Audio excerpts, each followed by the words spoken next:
Welcome to Tales She Told Me, a podcast featuring honest conversation about what it means to be a woman, a mother, and in business. I'm your host, Farrah Haidar. Today, we will be discussing marriage, and joining me is Megan Eddinger. Megan is a 35-year-old mom of three married to her high school sweetheart.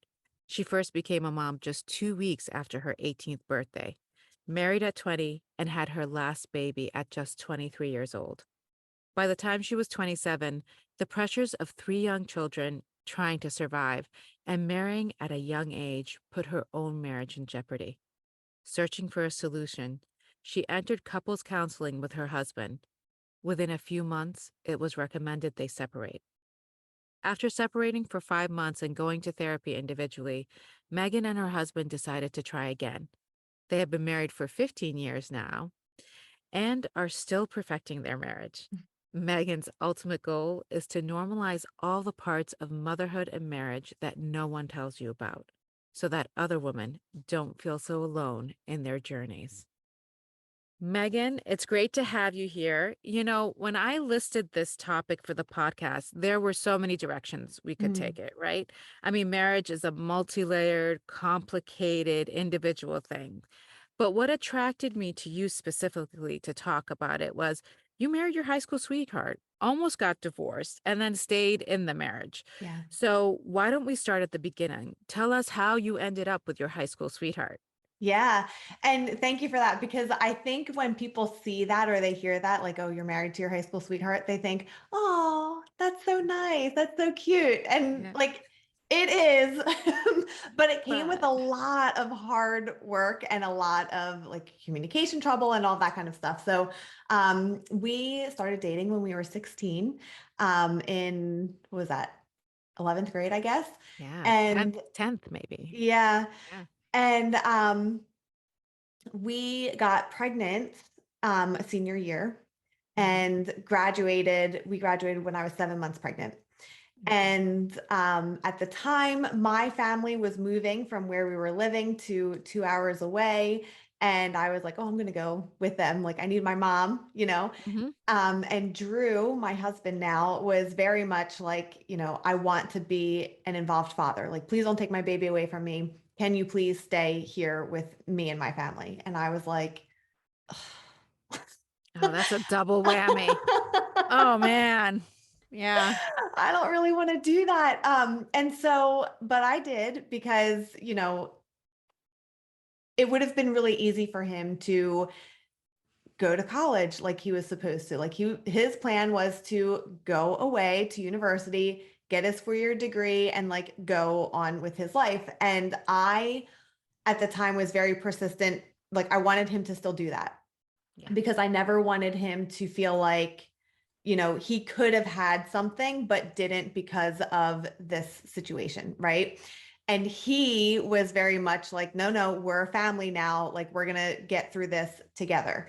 And so that's what we did. And from the time we were 17 years old, we were in such a state of like hustle Mhm. and growth. Like, we were going to school full time. We were both working full time, trying to provide financially for this family. We bought a house, we did all of these things. But in all of that, we never took the time to really figure out like who we were as individuals, what we really wanted together as a family. Like a lot of those conversations weren't had simply because we just didn't know any better, right? Of course, you were young. Yeah.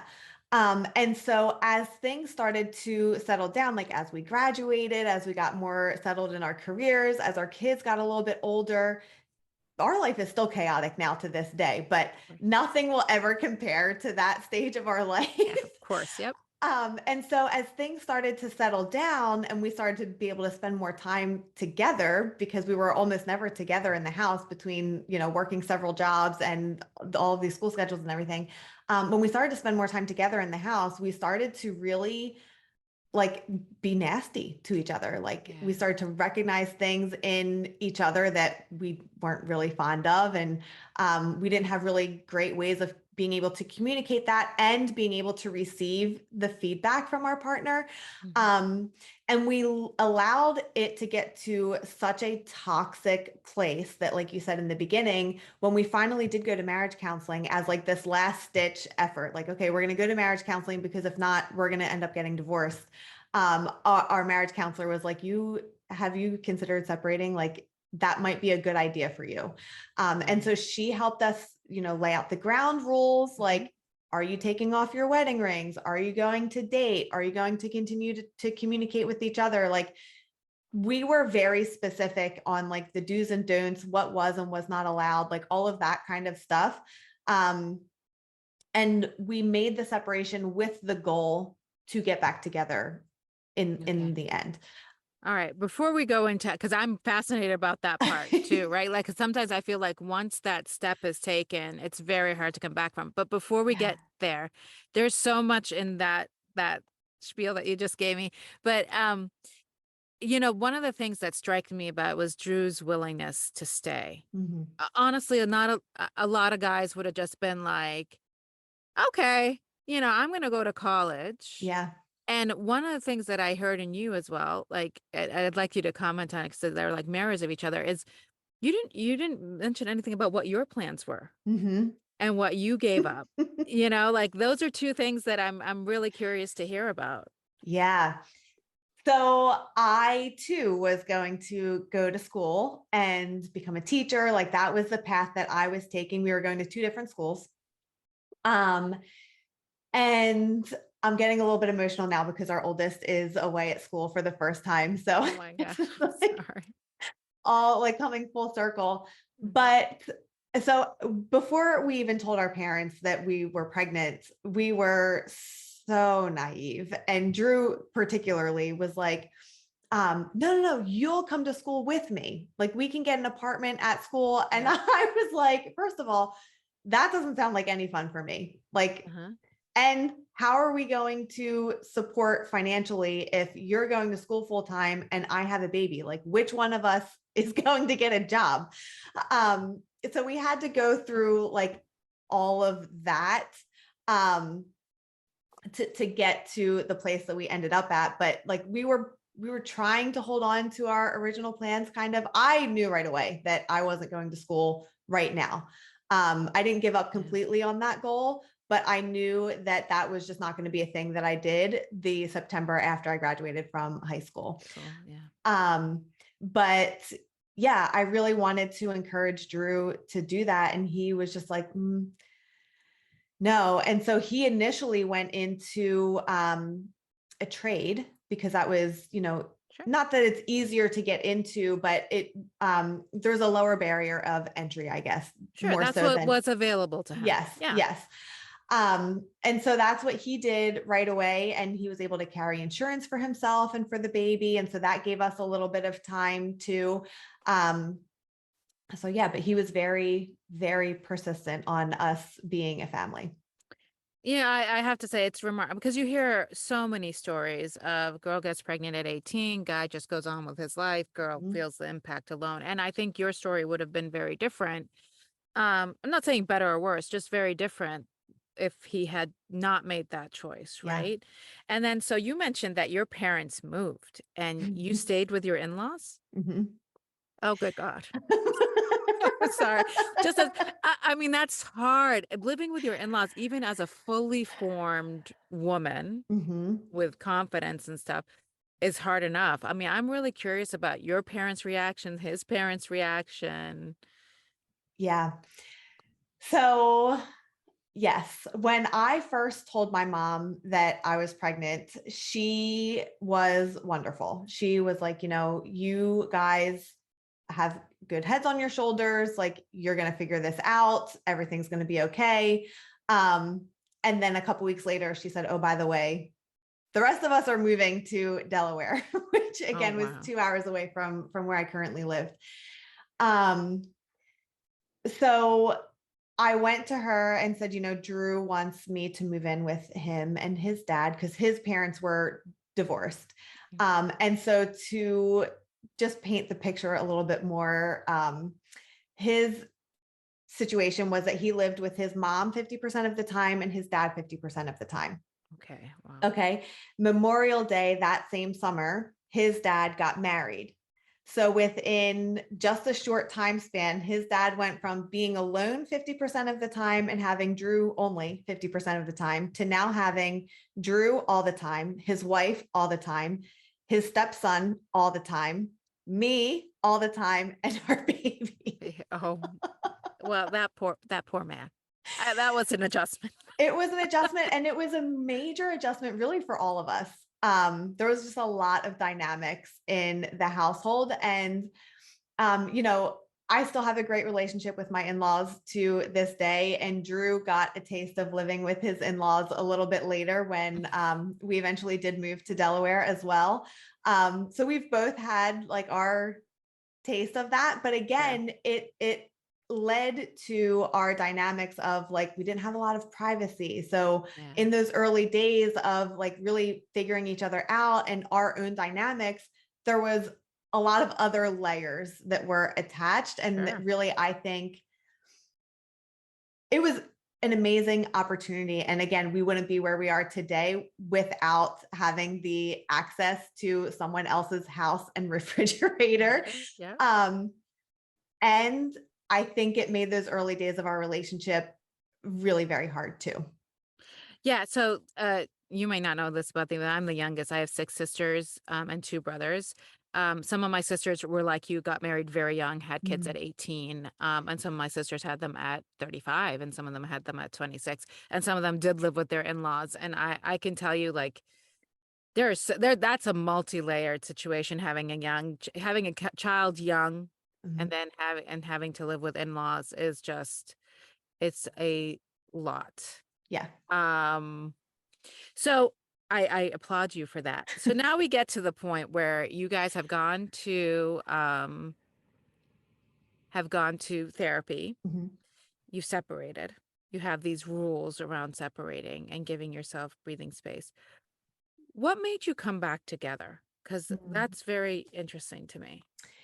Yeah. And so even though we agreed in the office with the therapist that we were separating with the goal to get back together, in my mind, when we separated and I moved in with my mom again, that was it for me. I was like, this is it. There's no going back. Like, I'll go through the motions, I'll go to the therapy appointments, but like, we're not getting back together, essentially.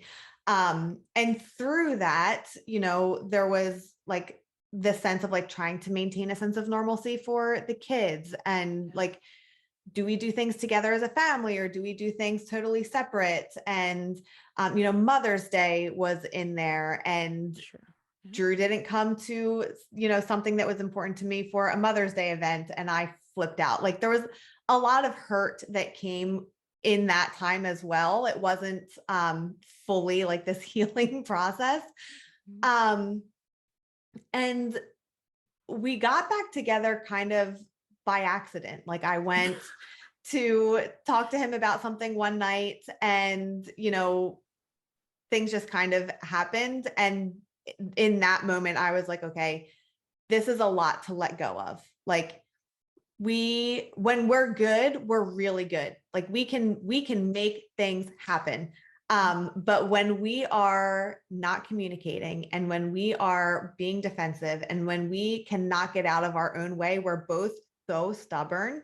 And at the time, not only were we stubborn, but we were toxic in a sense that like we weren't afraid to hurt each other's feelings. Like we would Yeah. say very hurtful things. Um, and we just had a conversation not that long ago where I was like, listen, you have hurt my feeling in the past. And like, I'm still not over it. Like, Yeah. I get it's been 10 years, but those things cut deep, you know? Yeah. Yeah. Yeah. It's difficult to let go Hmm. sometimes of I've been married for almost 20 years. Like our 19th anniversary was in August. So Yeah. I can totally sympathize with that. It's kind of the difference. You have to remind yourself that you're both on the same team, Hmm. right? Hmm. And that you're not arguing with each other. You're trying to solve a problem together with Yep. different point of views, which is it's so hard. It's so hard. It's so hard. Um, you know, one of the things that strikes me about your story is, do you think the kids helped you guys stay together? Yeah, that's such an interesting question because from day one, I was like hell bent on not getting married just because I was pregnant. Um, and when we got separated, it was a very tough choice for us. But again, I was hell bent that I was never going to be that person that stays together for the kids, in quotes, right? Sure. Because I've watched it happen time and time and time again where people stay together for the kids and then everybody moves out of the house and the parents end up separated anyway. And it doesn't save anybody any hurt, really. No. And so I was really adamant that that was not going to be our experience. Hmm. Um, and at the same time, I would be lying if I said that it wasn't at all a contributing factor because like Hmm. we have built this amazing life, including our three kids. And that's a lot to walk away from, right? Like it's not just the two of us, it's our kids as well. And so we had to consider that when we were considering, everything. Of course, yeah, it factors. I mean, it might not be the only reason, but there's definitely that ends up on the plus side, right, Yeah. of Yeah. staying together. Um, One of the things that kind of I was wondering about, we live in a swipe right culture, right? Mhm. Like, I call it a swipe right culture. Like, there always seems to be something better out there. Yeah. And I was just wondering, for you, as someone who had the option at one point to kind of get out, and I would say probably get out blamelessly. Like, I think if you had told people that story and they're like, yeah, you got divorced, of course, you got married at Yeah. 20, you know? Yeah. Um, but what made it worth staying, you know? Yeah, that's such a good question. And you're right. We are in such a swipe right culture and not even just with dating, it's with everything. Like if something's broken, we throw it away and we get a new one, right? Hmm. Including our relationships. And we also want things to be easy. And something that I learned through my own personal therapy and through marriage counseling is that a lot of our marital issues were my own issues, right? So if Yeah. I like these things that are still not healed within me that continue to show up in our marriage, they're going to show up in any relationship I have. Yeah. So do I want to work through these things? Obviously, I have to do work on my own, but do I want to work through these things with this person who I already love and I already know inside and out, who I know loves me? Or do I want to work on these things with someone else? Either way, I have to work on these things. They're going to Mhm. continue to show up. And so for me, it's like choose your hard, right? Yeah. Yeah, choose your version of heart. I totally agree. Like, being married 20 years, obviously it hasn't all been roses. And Mhm. I've totally discovered that myself. Like, I remember once talking to a therapist and I was like, he's not doing this and he's, right? It was all about him. And she just paused and she said, you keep talking about all this stuff you want to do and how he's the problem. Honey, why don't you just go do it? Yeah. And I was like, "She doesn't get it at all." Yes. Of course, she got it completely. And the minute I started stepping into that life, I think what we forget, maybe when we've been married for a long time, is people can still surprise us, Hmm. right? Hmm. Like we think we know them inside out. The truth is, you never know anybody inside out. People change, they Yeah. change daily.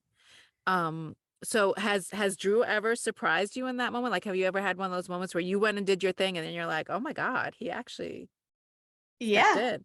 Yeah. Yeah. It happens a lot actually. I'm someone who likes to be outdoors and be outside and be active and all that kind of stuff. And when we were separated, I went to like there's all kinds of things on Facebook, like events you can Mhm. go to. And there was Sure. an event for a stand-up paddleboard like event. So I went. I was like, that sounds fun. Like it'll be something productive for me to do with my time that I don't have my kids or whatever. And so I went and did that and I fell in love. And when we got back together, I kind of mentioned like, oh, like there's this thing that I've been really like wanting to do. And so we went and we bought stand-up paddle boards, and that's something that we do now. Yeah. Um, Yeah. and so, or like, one of our more recent anniversaries, I think we were celebrating like 17 or 18 years together. Yeah. And we went out for sushi. Yeah. He had never had sushi before in his life, and now we have sushi like once a month. That's fine. It's See, like, yeah, people surprise you. I think sometimes the focus becomes so much on the relationship uh-huh. that we forget that we have to work on ourselves. It's so easy to fall into that we mentality, right? Mm-hmm. I call it the we mentality, where we go to dinner, we go to a party, we do this as hobbies, Mm-hmm. and we forget the I. And the problem is, and this is something a therapist told me that stuck with me as well, is the friction is what makes the relationship interesting. So Mm-hmm. if you guys are on the same board as everything, it's going to be a really boring marriage. Yeah. And I'm like, you mean I have to fight all the time? Yeah. No, not fight, but you know what I mean? Yeah. So, but that friction doesn't come from being together all the time, right? So, and I also think as a mom, it's really bad to not have any other personal interests. And if you might get away with it for a while, but at some point it's going to blow back at you. Yeah. So I'd love to hear your thoughts on that about like developing an I in a relationship that has we in it. Yes. Oh, so much in there. So, one of the hardest things about therapy is when you get told about yourself. I Like, know. I really believe that that is why therapy doesn't work for a lot of people, because they don't want to look in the mirror and do the work on themselves. They are in therapy to have someone else fix their partner, Or right? agree with them. They just Yes. wanted someone to agree. Yeah. Yes. And I'm sorry to let you know, listener, that is 100% not what happens when you go to therapy. Not for yourself, not for your marriage, not for your family, nothing. There's a lot of inner work involved every single time you step into a therapist's office. So there's that. And then one of the first things that my marriage counselor told me was that the level of priority in my house needed to be me, Drew, then the kids last. And I was like, you are out of your flipping mind. Most Like, people do that exactly opposite, yes, right? It's yes, kids, spouse, them. yes. And there's no way. I was like, I don't even like this person right now. You want me to put him in front of my children? You are crazy. Like, you're absolutely crazy. I'm not going to do that. And I do that now because it works. And then another thing that was, a stress in our marriage that I wasn't even really aware of, because I'm the oldest of 5. My family lives relatively close geographically. Like, we're together a lot. We do a lot together, and Drew is always kind of being drug along on all of these excursions, Yeah. right? Yeah. And he was feeling like, I don't want to do that. Like, I want to sit and watch a football game on a Sunday. I don't want to be, doing whatever. And in the past, when he would say something like that, I would take like offense to it. I would be like, why don't you want to hang out with my family? It would be like, I would tell myself all these stories about his need to be alone. When the reality is, like, she recommended, like, prioritize things. Like, if there are certain traditions or things that you really want him to be included in, say that. But otherwise, if it's just a regular pizza Friday at your mom's house and he doesn't want to go, why should he have to go? I'm like, well, okay, that's reasonable. Yeah, exactly. And if it was in the opposite, you'd really appreciate not having to go sometimes, right? Like, Yeah, well, and be and now, honest. so we both do that. It goes both ways. Where, like, his mom lives a lot closer now, and she is always wanting to do like dinners and stuff like that with the kids, which is amazing, but it's not always convenient, right? And so Yeah. sometimes I'll say, why don't you take the kids to your mom's house and I'll catch you next time? And it's nothing about his mom, it's nothing about him. It's just, this is not a convenient time for me, but I know it's important for everyone really to have a relationship and spend time. So don't let me stand in your way. Go have fun. Yeah. Yeah. And yeah, that sometimes can be a hard place to get to because, we want them to like the things we do, but we have to Yeah. recognize it's okay if they don't. Um, So you obviously have evolved a lot during your marriage. What do you see, like, how is your idea of what your role is, Mm. excuse me, as a spouse? How has that changed over time? Um, it has changed a lot. I used to not really think a lot about it. I used to think that, like, obviously we were a team and things like that, even though we weren't really acting like one. Mhm. But I never was open to taking responsibility for myself and my own actions, right? Just like you said before. So now I view my role as a spouse really just as myself as an individual, right? Just like I said, my therapist said, it has to come me first, Mhm. then Drew, then the kids. And so I have come to recognize that if I am not taking care of myself or showing myself love or, doing all of those things for myself, that first of all, Drew cannot fill that void for me. Yep. And second of all, if I'm not even showing myself love, I cannot receive love from someone else. Mhm. And so that has been the biggest and deepest work that I have done. And I think that that has made the biggest difference in our relationship. Yeah, and it's opposite to what everything society Yes. tells you, right? There's Mhm. this myth of the one and only. You should be getting that from your spouse. You should be not realizing that, that's a lot to hand off to another person, Yeah. right? You should be responsible for my entire happiness. First, no one else is responsible for your entire happiness, but second, to even have to request them to be like your paddleboard mate, plus the person that comes with the family, plus the father, plus this, plus Yeah. that. That's a lot to demand from someone, Mhm. but we're told that's what we should do. So I agree with you. I think it's sometimes the focus coming on to you and saying, "Oh, okay, he can do these things, or my spouse can do these these things, but they're not good at some of the other things, Yeah. right? Yeah. And maybe I should just find a paddleboard mate if they don't want to do it. Obviously, if Drew's up for it, but you know, I think that's hard sometimes for people to adjust, especially especially I've seen jealousy play a big part too, which I'm like, Mhm. yeah, okay. Yeah, and that used to be a problem in our relationship too, because my sister would come over, right? And we would have like sister time, and Drew would feel like left out. And then the jealousy, and you know, it took him a really, really long time to come to a place to understand that like my need and my desire to hang out with my sister without him is in no way a reflection of him. Mhm.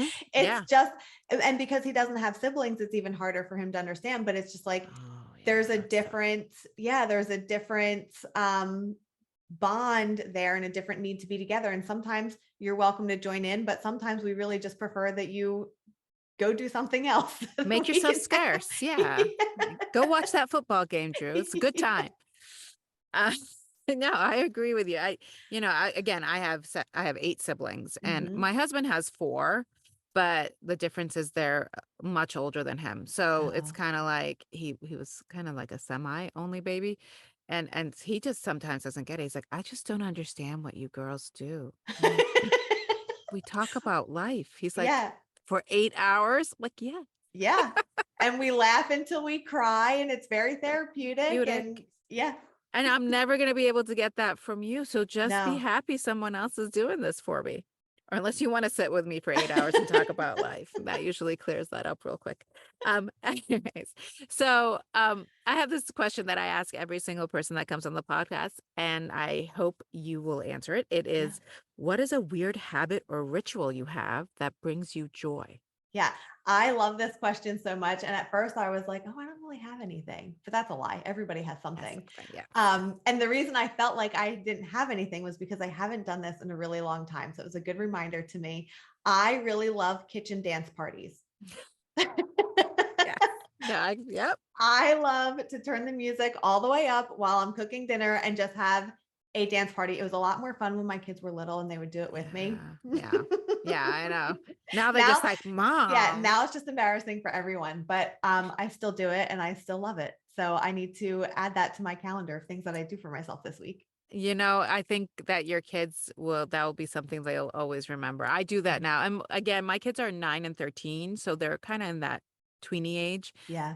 But my 13-year-old is just like, "Mom, please." And I'm like, "I'm gonna dance anyways, right? Like, screw you. It's Yeah, my and kids house." are funny. Like I had a face mask on the other week and my 13-year-old was like taking pictures of me and putting on Snapchat and I was like, "You cannot embarrass me. I'll put this on my own Snapchat story. You think I care what your friends think of me in my face mask?" It's No. Yeah, that's one that's really powerful, that I don't care what your friends think. And they're Mm-mm. like, Yeah. yeah, how could you? Well, Megan, it was an absolute pleasure having you. If you would like to stay in touch with Megan, you can listen to her podcast, The No BS Mama, wherever you listen to podcasts. You can also follow her on Instagram at megan.eddinger, where you can also sign up for free tips and tricks. All links in the show notes below. As always, I'd love to hear from you about this episode. What are your thoughts on marriage and how to keep it alive? Hit me up on Instagram or Facebook at Farrah Haidar. Don't forget to hit the subscribe button so you'll get notified when a next episode is available. Also, I'm giving away a PDF of some of the best quotes we've had on the show, beautifully designed to print and journal your thoughts. Email me at farrah@farrahhaidar.com and title it Quotes. Talk to you soon. Till then, chase your happy.